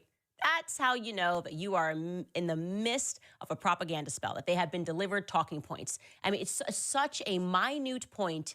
In all of the evidence that I have presented, I have done second-by-second timelines. I have done minute-by-minute timelines. I have presented webs of people and their connections. I have presented a list of how many times we were lied to by Turning Point USA. But they don't know any of that. What they know is that on one episode, Candace said that she had a dream, right? Allie Stuckey just did this too. She did a video and was like, I don't have these dreams. The idea here is this must just all be crazy rantings. Every day, Candace is up on this show like Miss Cleo from the 90s and just like predicting what she thinks happened. It's such a ridiculous way to try to delegitimize the research that we have done. Now, I don't know how you're able to comment if you have not watched what I said, but we are only interested in getting to the truth. So here's what I did. I personally invited Frank Turek onto the show because we legitimately want answers. Now, to his second point that he is making there, where he is trying to now say, this is not how court cases work. We're not looking to have a conversation with the prosecution, okay? We've already decided that this entire investigation feels like a bad Fed operation. We are looking for answers from his friends. Like, you guys can just serve public interest here, okay? We should not pretend like somehow the case would be put at risk if Mikey McCoy shared his call logs. How's that going to impact the case? How is that, if you answered questions about why Charlie wanted to put together the Doge committee, how would that impact the case? We actually don't really care about the case because we're not feeling like Tyler Robinson acted alone and he's the lone shooter. But we deeply care about whether or not and why his friends seem to have been lying to the public. Like we have found these lies. You can't undo that, and you guys are refusing to respond to that. We care about whether or not his friends betrayed him, okay? So dreams can give you some sort of intuition, and I certainly think that mine gave me a lot of intuition. But now we have the facts to back that up, at least the claim that they're betraying him now, right? By not answering very simple questions and by lying to the public. So I would very much invite Frank Turek onto the show. I don't think we've ever covered Frank Turek. He hasn't really come up in this investigation. He hasn't been caught in any lies, certainly. So I don't know why he would have an issue with coming onto the show to explain how prosecutions work, and I can explain how friendships work. We knew, the public, we all knew who Charlie Kirk was as a human being, okay? Charlie Kirk has been assassinated.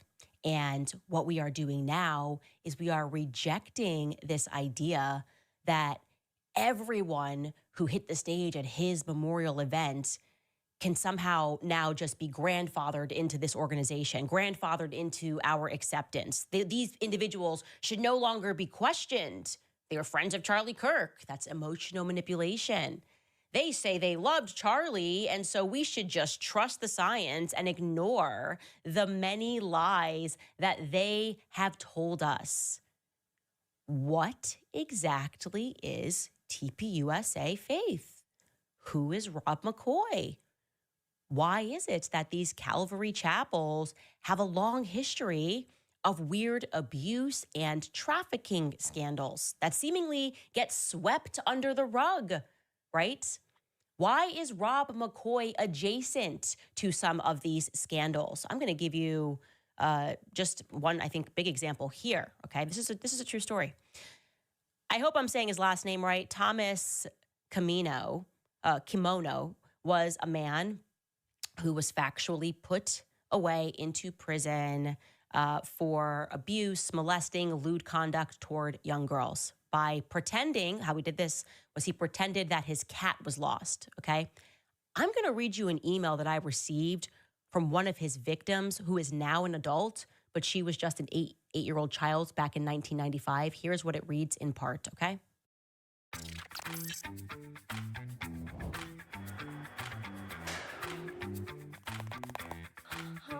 係咪停電啊？點算啊？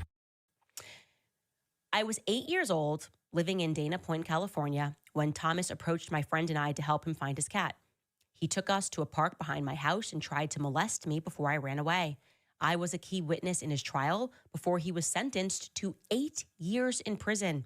He molested multiple girls between 1990 and 1995. Now, you will notice that I am not saying allegedly because he went to prison for this. So this is not I'm not risking defamation here. She's not lying. We looked into this. In 1990, Camino was placed on probation for pleading no contest to lewd conduct involving children in Manhattan Beach. That's in Orange County. A few years later, he apparently went on a tear to try to lure young girls in an entirely different county, okay? Let's read an article regarding that sentencing. Here's the headline in the LA Times. This is from 1995, as you can see. The headline reads, "Child molester draws an 8-year term in prison." Thomas Michael Camino, who tried to lure girls with a lost cat story, gets maximum sentence requested by the parents of 3 victims. Listen to that, 3 victims, okay? The article goes on, it says, Thomas Michael Camino, 31 years old, of San Juan Capistrano, was convicted in May of molesting an 8-year-old girl and trying to lure a dozen others into sexual encounters by asking for help in finding his cat. Orange County Superior Court Commissioner Richard M. Aronson imposed the maximum term after the parents of 3 victims rose in sadness and anger to seek a stern punishment. The father of a 7-year-old girl who alluded that Camino said the cat ruse preyed on the girl's innocence. Camino's lawyer said his client, who had previously maintained his innocence, was now admitting his guilt. Attorney Danny Davis sought a shorter 6-year sentence, arguing that the maximum term might harm any chance for needing psychological counseling and rehabilitation. Camino terrorized the Dana Point neighborhood for more than 4 months last year. Prosecutors said he approached young girls, lured them into secluded spots such as a riverbed and the basement of a house by asking them to find his cat. The basement of a house. He was convicted of molestation, indecent exposure, and 10 counts of child annoyance. In the molestation case, Camino grabbed the girl's hand and forced her to touch him. Now, I want you to remember that this happened across 2 counties, okay? I also want you to remember that we're speaking about 7-year-olds and 8-year-olds, right? We're talking about 3rd graders, not toddlers whose memories might be iffy, who might have difficulty communicating things, might not find the right words, might not be sure of themselves, but 8-year-olds who are fully online mentally, right? Imagine yourself at 8 years old in 3rd grade. I have every memory of being in 3rd grade. I have memory of traumas in 3rd grade when a cousin of mine died in a car accident.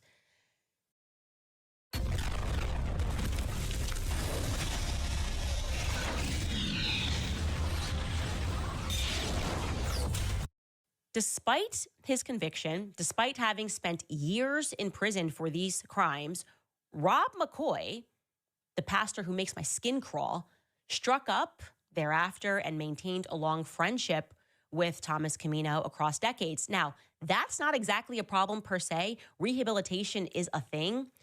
The problem comes in when Rob then decides that Camino should be involved in the Calvary Chapel Church, and more specifically, that Camino should have access to young children in a program called Home Fellowship, which put him inside the homes of children. And he almost got away with it until some mothers went online, remembered exactly what had happened, and raised hell about it in 2022. Now, in response to this being discovered, Rob McCoy did not apologize. No. That's not how this works. Instead, you are about to see Rob basically employ tactics of psychological gaslighting. Maybe he learned this from his father, who did this for Navy intelligence, right? But he is going to host Thomas Camino for a podcast episode on the Bryce Eddy Show. He's going to vent his frustration at the people who are up in arms about the placement of this man in close confine with young children without people recognizing that, okay, this guy has literally spent 8 years in prison for abuse. This is how Rob McCoy intros Thomas on his podcast. Take a listen. I was so compelled because of the gossip and the slander of my friend who's going to join me that I wanted him to tell his story. So 20 years ago when we were over at Skyline, The introduction was you walked in and you said, I need to talk to you and I got to share with you. And you were just pretty blunt. You just laid it out there. And you said, this is what it is. And you followed the procedures. You did what was required of you. And you and I have been friends. There's been no issues. It's remarkable how you've served this community. I personally made the call that they can make fun of us and they can claim whatever they want to claim, but I wanted your family protected. So I pulled that, I guess it was a advertisement for the home fellowship, which we do for all the home fellowships. So he's upset, and he goes on to talk about how people online who don't know the full story are digging stuff up, and like, this guy's really a good guy. And I'm going to have Camino actually explain what really happened that put him into prison. Let me know if you're buying this story that he's about to tell. Take a listen. So this is like early 90s, a nice little beach community in Orange County. And I get accused of a crime that I did not commit. It's a falsely accused. It's an underage girl thing. And the premise of the case is there's a guy running around asking people about a lost cat. And this happens 15, 20 times over the course of 6-8 months, and the whole town is getting in an uproar over it. So they bring this girl, and they film an interview. After I got involved in this whole thing, we didn't know this was part of the thing. They just spring this in trial. And it's this interview where the kid doesn't care what she's saying. She's not upset. She thinks she's waiting for her mom in a dentist office. And then they just keep asking her leading question after leading question, and the kid's not giving them what they want. Eventually, they get her to say that there was some inappropriate touching on that. She sort of says it, sort of denies it, but that's all they needed. Now they can go out and arrest somebody, and they obviously don't care who they arrest. And the cops had lined up like 16 different guys of a certain look or whatever, and some of us, I was one of them, were under surveillance, and so they had pictures of us. And they got enough people to say, that looks like the guy, so they went and got me.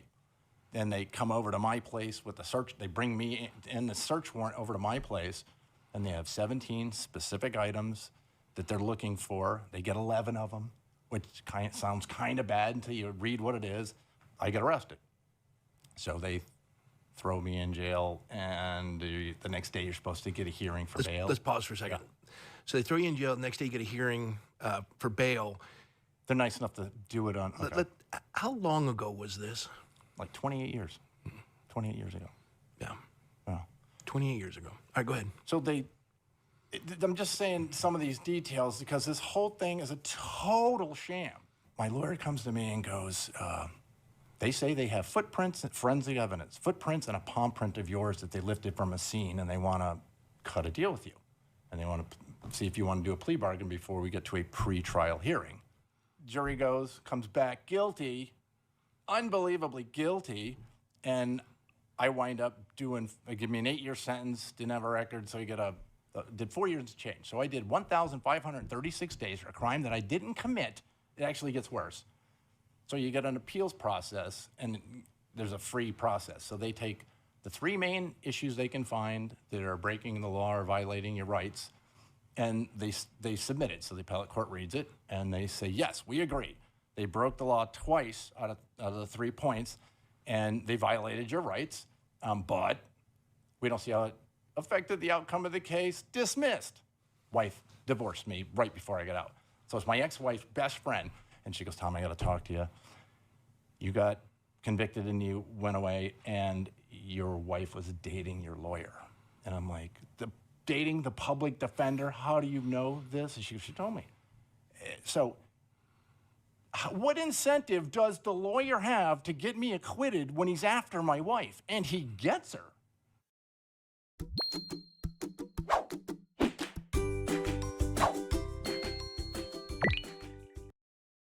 輕盈由此開始，健美生活無負擔。卡士斷糖日記。So it's just all one big conspiracy that involved 2 counties, neighborhoods filled with parents and children. A witness who still to this day remembers and emailed me to remind me about this, people who posted and said this is absurd and brought it forward into Rob's church and said it's absurd that you are allowing him to be around youth despite his record. Also, his ex-wife and the appellate court. Everyone just wanted to get this conviction. Despite the fact that the cops, as he said, found a footprint, a palm print, plus 11 out of 17 items that they were looking for in his home, you are free to pursue that conversation in its entirety. Like, we're trying to include as much as we can for the sake of this podcast without going too long. It's just incredible, okay? The person who took the stand still remembers and emailed me, but somehow he's the victim, and Rob wants that to come across. He's annoyed that this has come up, right? Now, that becomes even more interesting when put into the context of the fact that Calvary Chapel, full stop, has a long history of claims of intentionally putting pedophiles in positions of power, giving them access to children. And I'm not talking about institutions get big, okay? Like right now, if you even looked within public schools, you could find tons of instances, especially of like these young female teachers that go after high school kids, right? I'm talking about how would you feel if you kept learning that it was the principal at a school, like it kept being the principal of a school. This is by no means an exhaustive list, just to be clear, but I'm going to just tell you like a few of these, right?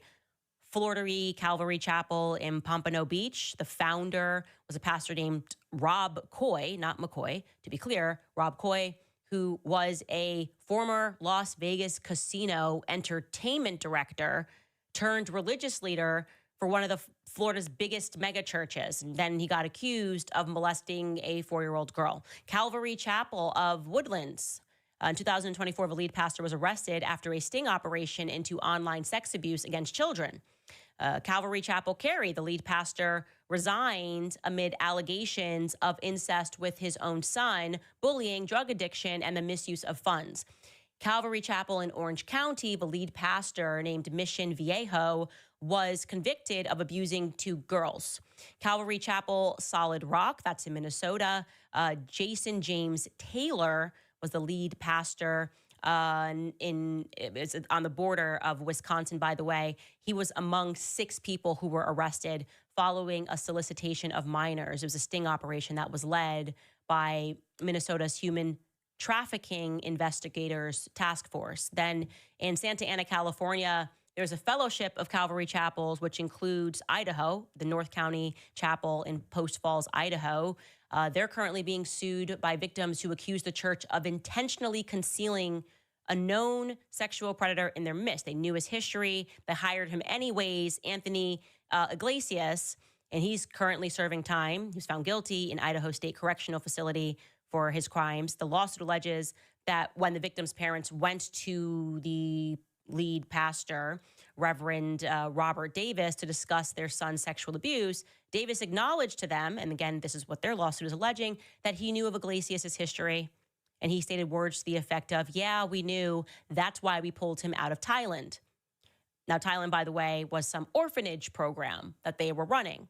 Orphanages everywhere. For some reason, these churches are getting involved in orphanages, and then there's a lot of these abuse scandals. Now, there's also the former Calvary Chapel pastor in Virginia who pled guilty to child sex abuse. The former Calvary pastor's name was Doug DeAndrea. He is currently serving time in jail in Virginia on multiple charges related to child sex abuse. There's the Calvary Chapel in Fort Lauderdale in 2019. This is not the lead pastor, but an employee who was arrested after authorities say they found numerous downloaded images and videos of child pornography in his home computer. There is the Calvary Chapel in North Thurston, Oregon, and this one's a doozy, okay? The lead pastor was this guy, Jeffrey Keon Ziz. He confessed to sexual misconduct, which involved his 3 daughters over a period of 2 years. The incestuous abuse started when the daughter was 11. He went to prison for 11 months, and then when he got out, he murdered an 80-year-old and poured concrete, 82-year-old, and then he was supposed to be her handyman, and then he murdered her and poured concrete over her body to hide the body, okay? Again, we're not even scratching the surface here. This is by no means a definitive list. I could go on, but I have to tell you that this does not feel organic to me, okay? Yes, institutions are corruptible, churches are corruptible, but this feels to me like something a bit more sinister and a bit more organized. It's Hostinger's biggest ever Black Friday sale. Manage hosting for WordPress plans now start from only $1.95 a month. Create, launch, and manage your WordPress website with our suite of AI tools. Plus, get a domain and extra months for free. Get 24/7 expert support and try it risk-free with our 30-day money-back guarantee. Join more than 4 million people making their dreams a reality online. Go to hostinger.com and launch your website today.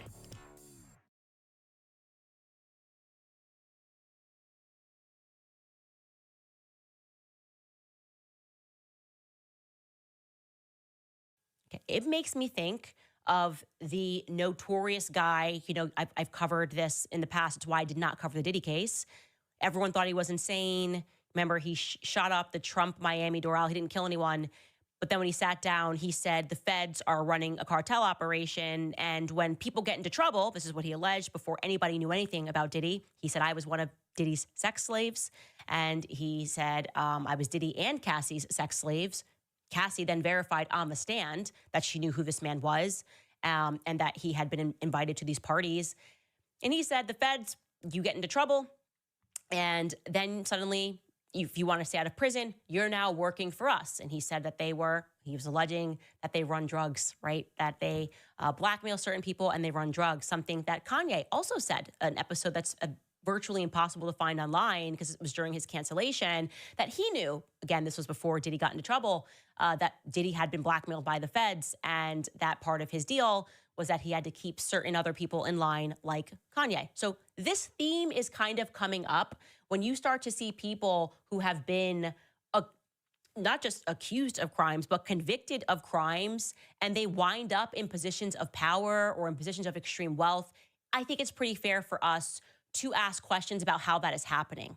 And now, flipping back to, removing from the Diddy insinuations here, flipping back to Rob McCoy, that's not the only scandal that he's been involved in. He's been involved in a few scandals, right? There was also a Potter's Field scandal, and this is kind of really relevant to leading up to what he's doing now with Turning Point USA. I would say it's very relevant.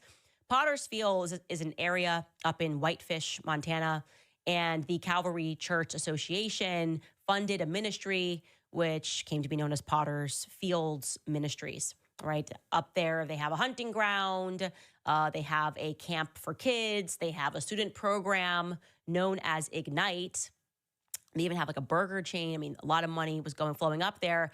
And in 2019, the ministry came under a scandal with reports of financial abuse, psychological abuse. Essentially, the Calvary Chapel church members were funding the ministry, believing that money was going to help and feed and clothe children in Uganda, in Cambodia, in Costa Rica, in Guatemala. But apparently it wasn't actually going there, okay? They thought their money was going to train students that were going to become missionaries worldwide, but no one really exactly knew where the money was going. And this is interesting because they specifically ran a student program called Ignite. And one of those students wound up blowing the whistle on what she alleges was intentional financial fraud. That student's name was Kenzie Kinney. Okay, she handled Potter's Field's finances. And here is what she said verbatim about how this not-for-profit would pretend that they were feeding tons of kids worldwide, but actually they were having her engage in fraudulent activity, allegedly. She said, quote, this would be a very high guesstimate of how many kids were actually in this program. I would say maybe like 500, and that would be between all 5 countries, Kinney said. Kinney added that the Rosells, that's the family that was running this program, would show videos with hundreds of children being fed during their presentations in order to solicit donations from Calvary Church members, but that those images were from infrequent, larger pastor conferences. She remembered working with about 20 kids on a weekly basis during her time in the program. She also said that Potter's Field workers were told to Photoshop old letters from kids in the program, with the altered letters being sent out to donors. She said, quote, we would always have to cut off the dates so that they wouldn't know how old the photos were. Then we'd just photocopy hundreds of them and then just trifold them all and mail them out, because we mail out these little things like, thanks again for your support. And here is, a thing from your prayer child. They wrote you a letter. Amidst the scandal, Potter's Fields Ministry announced that they were shutting down. They shut down in 2019, and they brought in Pastor Rob McCoy as a CFO to help steer the ship of their finances. And by steering the ship, I mean that the money was transferred into his church. That was done above board. They notified the people that that was what was going to happen with the finances. But it becomes increasingly interesting when I keep insisting to you guys that there was something about Turning Point USA Faith that to me reads like an infiltration of sorts, okay? That is what it looks like to me. Something dramatically changed. The organization that was about free markets and capitalism suddenly became faith. And you have these pastors, and they feel sleazy to me. They just do, okay? They're not honest. We have caught Rob McCoy in multiple lies, so I don't ship him as a person that you would want stewarding your faith. And when you add in the fact that Calvary Chapel was the chief offender, okay? These churches, when they were all getting on stage for Operation Mocking Pastor, where they were all saying the same thing about me and Tucker Carlson, they were the #1 offenders. I am not kidding. You start to ask yourself, what is guiding the Calvary Chapel, right? What is behind this? Do you really think this is all just accidental? Their obsession with Christian Zionism, Jack Hibbs among them. We mentioned him yesterday, his brother Butch Hibbs, who was just everywhere before and after Charlie's assassination. There's like footage of him, which I don't think we have for today. I think we did pull it, but I didn't ask you to pull it for right now. And you ask yourself, I got emails from people saying that Pastor Hibbs, Jack Hibbs, has gone like mask down. He seems to be coming undone. He's hosting 5 a.m. calls against me and Tucker Carlson, and they're realizing, am I in a church or did I sign up for something completely different? The history, the CIA implications of who exactly started the Calvary Chapel, which kind of became the offshoot of the hippies movement. Chuck Smith is his name. CIA character that was close to him. The implications here, when you look at all of the military characters that are involved, really have me asking a lot of questions. You want to know who was also asking a lot of questions? Charlie Kirk was asking a lot of questions towards the end of his life, right? He was asking questions, hitting hard about Jeffrey Epstein on his show. He was exasperated at one point, saying, basically, I've covered this, I'm upset about this, and you could sense that from high up, he was being told to stop speaking about Jeffrey Epstein, and he was pushing back on that. He then tells Tucker Carlson to go max against Jeffrey Epstein. For whatever reason, this guy, similar to these characters, had a history, he had been convicted, and yet he was still welcomed into every circle. He still is welcome into every circle. You guys still talking about Jeffrey Epstein? We're now getting these emails, and it only further implicates this administration in an astounding cover-up. All of this, again, the truest victims being the children, okay? We are a nation that is ruled by perverts. We are. We just are. And we're not the only nation, by the way. We're not the only nation. I would almost say the entire web of Western civilization seems to be ruled by perverts. That's the common thread between my investigations into Brigitte Macron and her strange relationship, his strange relationship with Emmanuel Macron, the Fed-level cover-up, which includes a never-before-seen lawsuit, which is just meant to be propagandist, to make people think of there's nothing here, which should let you know that everything is here. You start to peel the layer of the onion into our Epstein series that we have done, and it looks like they created Hollywood and fashion and movies as a means to traffic individuals, right? No one would blink twice. If you're trafficking individuals, a bunch of women come in and they're in part of a fashion campaign, a part of fashion shows. Jeffrey Epstein had his financial tentacles involved in modeling agencies, right? He was involved in the movie agencies. Anywhere that you could cast people, that's where his tentacles were. And I'm not feeling good about these churches. I got to tell you that right now. I'm not feeling good about all of the Christian Zios that they are sending out, defend, to say, don't look anywhere. Don't pay attention to anything Candace is saying. I know she's presenting facts, but let's just focus on her dream. Try to make her like a crazy person. Something very sinister is going on. And I am telling you that the Charlie Kirk case is like the undoing of everything. We are really starting to wake up to how things work. And I think that Charlie did not appreciate exactly how things were working. not just in the Epstein case, right? Not just in Israel and its long arm across the world. I told you Charlie was hitting at the Ukraine stuff. That was a part of my timeline. That's when you really start to see Turning Point Faith ratchet up, is when Charlie is going day in and day out, speaking about what goes on in Ukraine, speaking about the trafficking of kids in Ukraine. He's just tweeting every day about that stuff. And then poof, Turning Point Faith seems to just kind of take off, like in a way that I've never seen, right? All of these characters who have very shady backgrounds, including Sean Foyt. There's like an article from September 30th talking about the mismanagement of funds, accusing him of the mismanagement of funds. All of a sudden, we're supposed to go, oh, well, you know, this is clearly a church mission. So if you don't, you know, support Turning Point Faith, especially given this terrible thing that they're going through, these were his real friends, and there's something wrong with you. You're not godly, right? It's godly to accept the Fed narrative. It's godly to suspend your rational thinking and to just assume that all of these churches, which have way too many military men who come from a long line of powerful military families, they really are just about the mission, right? They're all just really good people, and that bad things continue to happen to. I don't like it, you guys. I don't like it at all. This reeks. It's all coming together right now. You're starting to see. Now we know what exactly, which I'm going to get into in more detail tomorrow, the Trump administration seems to have been hiding these emails. They're not good. Okay? They are completely indefensible, but I already told you, I was done with MAGA at the moment he looked us in the face and he said, what files, right? What are we still talking about Jeffrey Epstein? Pam Bondi said it was a Democrat hoax. No, I think the entire nation has been hoaxed by Republicans and Democrats, and there are pervert elites that sit at the top. That's my suspicion. We'll take a quick break and come back in a second.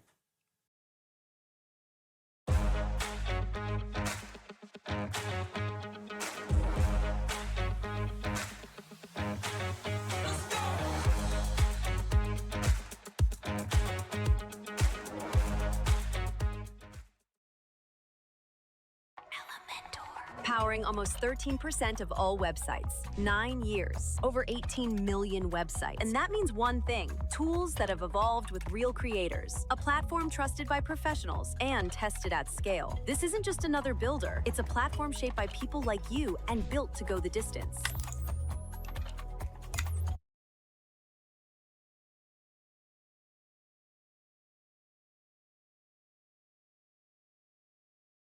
All right, you guys, I think a lot of people are feeling especially courageous right now. I feel like a lot of us are done playing defense. We're done watering down what we believe to be palatable for the masses, because we've realized that silence is not kindness. Silence is actually consent.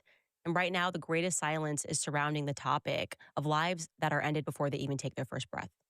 If we're going to call ourselves defenders of life, then we should act like it always. That's why I'm asking you to join me to fight back with action, with truth, and with love. For just $28, that is what it costs to give a free ultrasound to a woman that is in crisis and considering an abortion. Just $28 helps her to see the life that is growing inside of her. It gives her truth that our culture definitely does not. So do not sit this one out. Don't wait for permission. Be bold, be clear, be unapologetically pro-life. Go to preborn.org/Candace right now. Give $28. You can give 10 times that amount if you can. This is definitely the line that we have to stand on. We have to stand for truth and what is right. We have to save lives from abortion and stand firm in the gospel. Again, that is preborn.org/Candace to provide an ultrasound for just $28. Also want to tell you guys about PDS debt, because debt from credit cards is not an accident. It's a system that's actually built to keep Americans down. The banks profit, the creditors win, and families, of course, lose. Every call, every fee, every high interest trap is another reminder that the game is completely rigged. But there is another side of the story, too. PDS debt has already helped hundreds of thousands fight back, cutting debt, ending the calls, and putting money back where it belongs, which is in our pockets, not the banks. Whether you're struggling with credit cards, personal loans, or medical bills, PDS debt has custom options to help you get out of debt. They go beyond the numbers to understand your unique financial situation, and they craft a personalized plan that's designed just for you. There's no minimum credit score required. They're here to help you save more, pay off your debt faster, and start putting money back where it belongs. PDS debt is A+ rated by the Better Business Bureau. It boasts thousands of 5-star reviews on Google, and it holds a 5-star rating on Trustpilot. It's your money, it's your future, so do not let the system decide for you. You are just 30 seconds away from being debt-free. Get your free assessment and find the best option for you right now at pdsdebt.com/Candace. Again, that's pdsdebt.com/Candace. pdsdebt.com/Candace. Christian Zionism is heretical. I don't know what they are protecting, but if you don't see that it has gone masked down, the people who won't even speak about Bibi Netanyahu's crimes against humanity, he's being tried for crimes against humanity, all somehow have the energy to come for Candace Owens, right? To come for Candace Owens and to try to paint her as a crazy person because she had a dream. And I'm sticking with the dream. I'm sticking with the dream. Charlie was betrayed. He continues to be betrayed every single day, including by these same Christian Zionists that he platformed throughout his entire career, who apparently don't have a single question about any of the BS that we've heard. I also want to say to you guys, I know that I promised you we would discuss the Egyptian plains.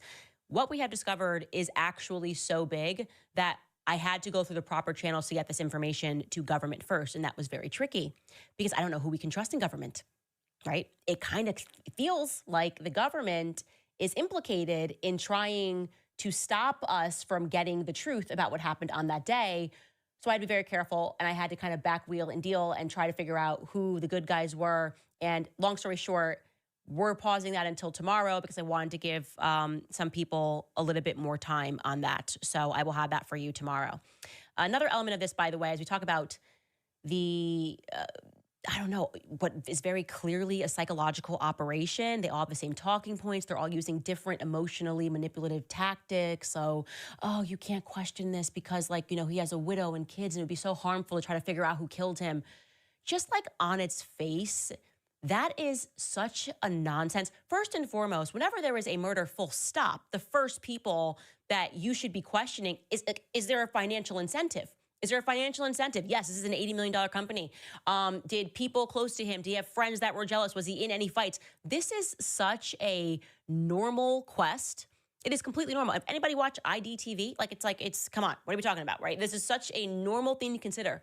And they are trying to pretend that natural incursion is just not palatable right now. We just need you guys to buy a t-shirt. We need you to buy a freedom t-shirt and just keep this organization going, even though it seems to have a lot of very questionable characters involved. It's a bit ridiculous. I'm very awake to, and I think you guys are as well, to these psychological tactics. And I've often discussed how in America, it is the media that intentionally fosters this sort of a culture. And in some regard, it's a Judas culture, right? There is a psychology that has manifested where people are encouraged to sell out their friends and even their family members in order to spare or advance themselves or to advance their careers. That's today's version, in my view, of the 30 pieces of silver, right? That's what you see playing out on the world stage when someone tries to struggle session a person into making a statement against one of their friends. Candace, you're better than Kanye. You have your whole life ahead of you. You'll have more of a future if you just say this one thing. Call him Adolf Hitler. Call him an anti-Semite. No, thank you. I said no. Charlie, Candace is heading into a direction that's only going to hinder you. We demand as donors that you do not let her speak at AMFest. She's just a bad person. You got to make a statement against her. Charlie said no. Megyn Kelly, it's your career or it's Tucker Carlson. You decide, right? I'm your friend. I just want to help you. Tucker Carlson, he's really going a bad way. She said no. This is how it goes. It just made me so happy yesterday. Totally just was hyped. Especially, I think we all feel this way when you see this psychology employed and someone just completely annihilates it immediately. And Tucker did just that yesterday, or at least yesterday is when the clip went live. He completely embarrassed this English reporter who was effectively playing this game with him, asking Tucker to condemn me live on his show. Take a listen to this awesome clip. Your good friend Candace Owens has been putting out some pretty wacko stuff, I would say, would be my opinion, on the death of Charlie. It's not helpful, is it, that, you know, at that time of an incredible national upheaval, and obviously personal and familial family tragedy, to have someone like that picking apart the argument and suggesting that there are darker forces at play here that the US government have a hand in covering up. It just, can you see why people get upset by that and would like you perhaps to sort of distance yourself from that sort of thing? Pretty funny. So am I going to attack Candace Owens because you I'm think not asking you to attack. I'm not asking you to attack her. Probably I'm not going to do that, Harry. No, Probably not going to do that. I'm going to give you the benefit of the doubt as a foreigner of not understanding our politics, but the whole ritual of, you know, this person said something I don't like. In order to be a good person, you must denounce this person. Obviously, I would die before I played along with that. I don't know anyone who's saying that who was the moral authority to compel me. I don't know anyone saying that it was any moral authority at all. And I would say broadly, not about Candace, comma, whom I love, comma, but about all people.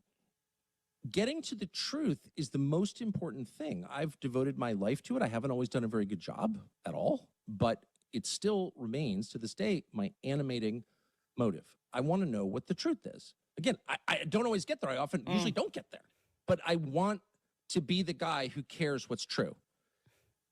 A.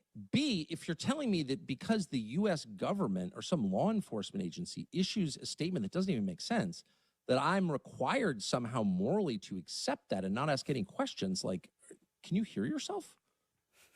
I mean, what are you saying? It's just perfection. It's just literal perfection.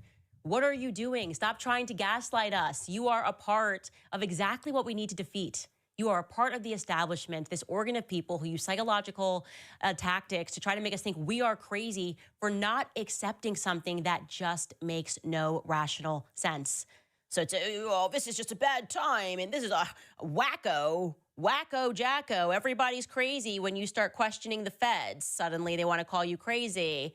And Tucker just annihilates it instantly. He's like, get out of here. I don't know where you're from. Okay, I assume you're a foreigner and you think that this is how things work in America. And we're just going to accept the Fed slop because that's what we should do as polite citizens. No, get out of here. We want to know who killed Charlie Kirk because this story seems pretty dark. It seems pretty deep. And everyone that should be using their platforms to try to get to the bottom of what happened to him and asking similar questions is instead calling out Candace Owens and waiting for her to make a mistake so they can try to delegitimize every effort that she is making to get to the bottom of this thing. It just reeks. It reeks to high heaven. And so I absolutely adore Tucker for that. I adore him for just standing up for me. And obviously he's seasoned, so he sees right through it in the same way that I do. But that is the way forward. That is the way forward when people are trying this on you, trying to manipulate you using Bible verses like Allie did after she just ceded so much, essentially fundamentally called me a liar in her own way about various things, is now pretending she's like an injured bird because I responded, and I responded nicely, but suddenly trying to tell you it's not biblical for you to pry into what's happened to the Charlie Kirk assassination case. This is just not biblical. Yeah, it's a complete nonsense. She did a video yesterday. I don't get dreams like Candace. We see what you're doing. It's petty. Now you're being petty Betty. If you want to get involved and look in this case, do it. If you don't, step aside. You are not required to respond to Candace Owens' content. That's actually not a requirement. You can keep doing your content, telling people that what you do is biblical while you ignore the glaring obvious crimes of Israel, which you refuse to ever denounce your support for. You know what I'm not doing? I'm not killing tens of thousands of children in Palestine and trying to legitimize it to my audience by telling them that somehow this is what God wants because it's right here in the Bible. I don't know. That's so I'm going to be done addressing her, but I just wanted to say that these are all manipulative tactics, some of them more evil than others, but that's what's happening right now. And we have to just stay focused on solving what happened to Charlie Kirk. And the feds are not helping, maybe because Kash Patel is busy crying over his girlfriend. He really needs to believe that she likes him for him. I don't believe that. I actually don't accept that Alex Wilkins, who comes from a family of Freemasons and who's got a spotty background, nobody knows what she was doing in Switzerland, just loves him for him and was in the right place at the right time. By the way, I should mention Alexis Wilkins is her name, Alexis Wilkins. She's also a member of the Calvary Chapel Church in California, Chino Hills. Also, the Babylon Bee guy, I can't think of his name right now, is also involved in the Calvary Chapel. We got to look into this Calvary Chapel thing. It's getting interesting. It just is getting interesting. Irrespective of that, filing a lawsuit to convince yourself and backing your life partner as she files a lawsuit because somebody made a joke, because that's what Elijah Schaffer's lawsuit is about. It's a joke. And in the lawsuit, they talk about his anti-Israel rhetoric. Who cares? He doesn't go there. He can speak trash about Israel if he wants to. In fact, I encourage him to do that. Anyways, obviously, this has backfired. The lawsuit, people are now making jokes, they're making songs. And I adore Tim Dillon. He's very funny. He's very, very much needed humor. And he decided to look into this lawsuit and to see if there was something there. He was particularly interested in why Cash called her a sensational singer. That felt emotional, unnecessarily emotional. Anyways, take it away, Tim Dillon. Can we get any of her music up, or will we get a copyright strike from the FBI? If we play